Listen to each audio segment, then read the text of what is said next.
Congrats to the Michigan Wolverines.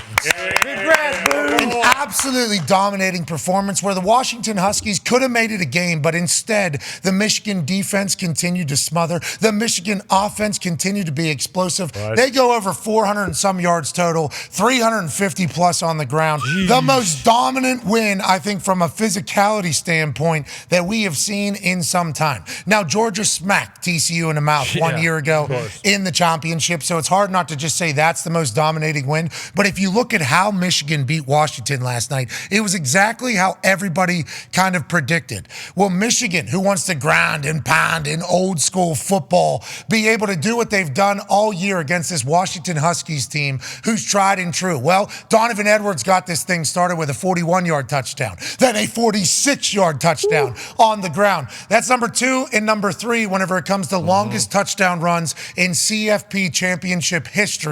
Derrick Henry has a 50-yarder. Donovan Edwards has a 46 and a 41-yarder. You just saw the motions and the shifts, and you see the miscommunication from Washington. Jerome Moore, who's the interim head coach for the last 3 weeks, as Jim Harbaugh was serving a suspension because of that rat bastard Connor Stallions being a rogue agent, was in his bag. I assume a lot of people are looking at him for head coaching opportunities, but will he be the head coach of this Michigan Wolverines team next year? I think Jim Harbaugh sat down with Reese Davis this morning, and we haven't seen the entire interview as Blake Corum continues to get loose. And once again, that's all on the ground. This is not 1995. This is 2024 for the 2023 National Championship, and they pounded the rock. Yep. It was fun to watch. Harbaugh loved that team. That team loved each other. They came back to accomplish exactly what they accomplished, and now the future is all anybody's going to talk about. We will have somebody from the college football world joining us in the next 10 to 15 minutes as Harbaugh got a Gatorade bath after eluding the first one on the sideline with some incredible quicks, because comeback kids got some agility, skill at this incredible old age. I think he also puts about a half a tin in his lip. Oh, yeah. Every single day of his life. Yes. So this dude's a dog, always has been. His dad obviously cut a promo on the stage as the microphone cut out. Who's got it better than us? Nobody!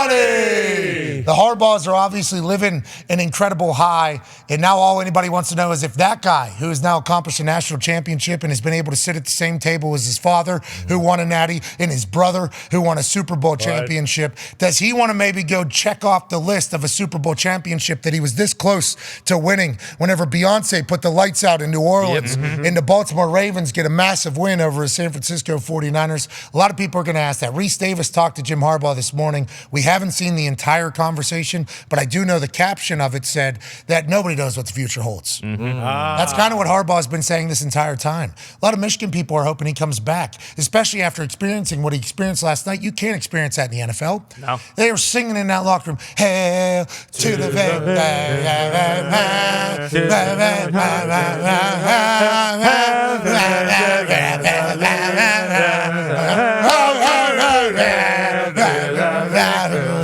They were doing that. Oh, yeah. You don't get that in the NFL. No. Perfectly. He actually told me in our Barbara Walters Super Journalism sit-down. Yeah, sure. He said, when I die and they throw dirt on top of me and wood. Right. Yep. I think he saw himself laying in there as they were throwing the dirt on top of me. He said, well, there's wood there. Well, inside. So they're not. I'm hoping they do put me in a casket. He said, if they eulogize me and just say he was a Michigan man, he was like, that's all right by me. That man loved that school. Yep. He goes back, accomplishes it all through a lot of adversity. Him and his brother obviously have a great moment. That team has a moment now that they'll meet and have reunions for forever. And there's, Tom Crean, former IU basketball coach. Sure. 1 year going into the season, they were ranked 3. They ended up in the NIT. Some assholes in Indianapolis started a song that said he went from number 3 to the NIT. Now everybody's screaming, fire Tom Crean. That was not us. That's a bar, no. But we did hear it, and he did get fired. He's in that family of coaching as well. Couldn't even fathom how motivating and inspiring Thanksgiving is over there. But congrats on Michigan Wolverines. It was an honor to watch you guys. Incredible. The Talks table was here as they were on the sideline last night as well. I think wearing the same exact shirt. That's at Boston Connor and at Ty Schmidt. No change of clothes for the con man. No change of clothes. I did not plan on the FBO to here. Thought we were possibly stopping by the apartment. So sure, same shirt. Let's not stop there. Let's not stop there. Same socks. Same pants, Right. same underwear. Right. I smell like a hockey bag right now. But it's great to be here. Yesterday was incredible. Early on, too, I was thinking to myself, last year, TCU, this is happening right now. Michigan's getting blown out. If a team has purple colors, or excuse me, Washington's getting blown out. It was hard last night. I was by saying Michigan and Washington in my brain, very easy to. Yeah, Oh, yeah. a lot of Little eyes. mismatch. Yeah, because Yep. Ing, Yep. Ig, Yeah. in. Right. On That was a and tough one Big for Ten. me yesterday, especially with 10 hours on TV. It's going to carry into today for sure. But you're right. Purple in the national championship, as of late, not a good color to be wearing. Yeah, might have to cut them out. And if you do have purple colors, maybe start thinking, hey, maybe we change to magenta. Maybe we Or go the to- all black. All black. Go all black. That'd be cool with a little white and gold like Washington. But no, it was a fantastic game. Kind of felt bad for Penix as he's walking off. Nothing went right. We were talking about, Texas watching that game last night's probably thinking. How about Oregon? Oregon watching that game. Like, you got to be kidding me. This guy couldn't miss anything all year, and now they're having all these non-Washington-esque plays. But Pac-12, That's Michigan's defense. yeah, Yeah. they were flying around, and Pac-12. At least they went out as a national champion finalist.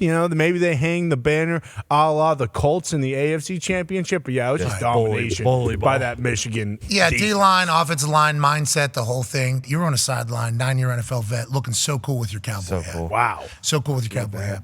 Why do you think this Michigan defense was just so damn great against Michael Penix and that Washington Huskies offense? Because if you look back to what they did to Alabama and Jalen Milroe, like, wow, Alabama's offense is playing horrendous. This is terrible. If Alabama's offense didn't play horrendous, this is a completely different game. Well, maybe Michigan's defense just caused them to play miserable. Maybe Michigan's defense was the reason why Michael Penix didn't play as great. Why was this Michigan defense so good? And is it duplicable for this particular university to do it again? Oh, yeah, for the same university, for sure. Jesse Mentors, that defense has been phenomenal all year long, wire to wire. They just discipline, just like the offense. Sharon Moore, what he's done with that offense, but they make you go the long, hard way. I said it a bunch of times last night. They're not going to give up the big plays. Think about just off the top of your head how many times you saw missed open field tackles. So when you're playing a zone defense, rallying and tackling, stapling guys to the ground is a huge part of that. Will Johnson, the corner, I think he won a defensive MVP. I think Mike Sainristil could have did it as well. So you also have some phenomenal players. We know how deep their defensive front is. So talented players, great coaches. When it all comes together, they're a tough team to beat. And, they left absolutely no doubt last night in anyone's mind in college football that they were the champs. Closing out this, four-team college football playoff era, going into the next era now. So we'll see what Harbaugh does, because obviously he's a big part of that, being the head coach, even though he was away from the team for a few games. This year, you see how strong, his coaching staff is. So we'll see if he goes on to the NFL level because he did what he had to do at Michigan. Or, he was talking about spring practice, too. So he may be just already ready to flip that page. I forget who told us this last night. Maybe it was Matt Barry or Reese Davis or Stanford Steve. I forget who it was last night. McElroy? I think it was Stanford Steve. McElroy. Could have been. Did he? Pete Thamel? Slim Pete. Yeah, Pete Rabbit? Yeah. Slim Pete. Pete Rabbit was certainly in abundance last night. I guess it was Stanford Steve. Maybe he was talking to Scott Van Pelt after the game, and he said something about, we normally start spring practice on Valentine's Day because we love football. Of course. Bingo. But I'm thinking about pushing that back a month. Yeah. That was the comment that he made. And everybody was like, spring practice, pushing it back a month. He's back. Wait a minute now. I think the hiring of Dahn, and I talked to a lot of college football people who are obviously very pumped for Jim Harbaugh to potentially stay in college football because the character that is Jim Harbaugh, and I'm only getting to know it here, I think, in the last few weeks. Phenomenal. Yeah. Best. Hilarious. One of one. Right. There's an entire promo that his dad talked about whenever the people call him quirky, he's quirky.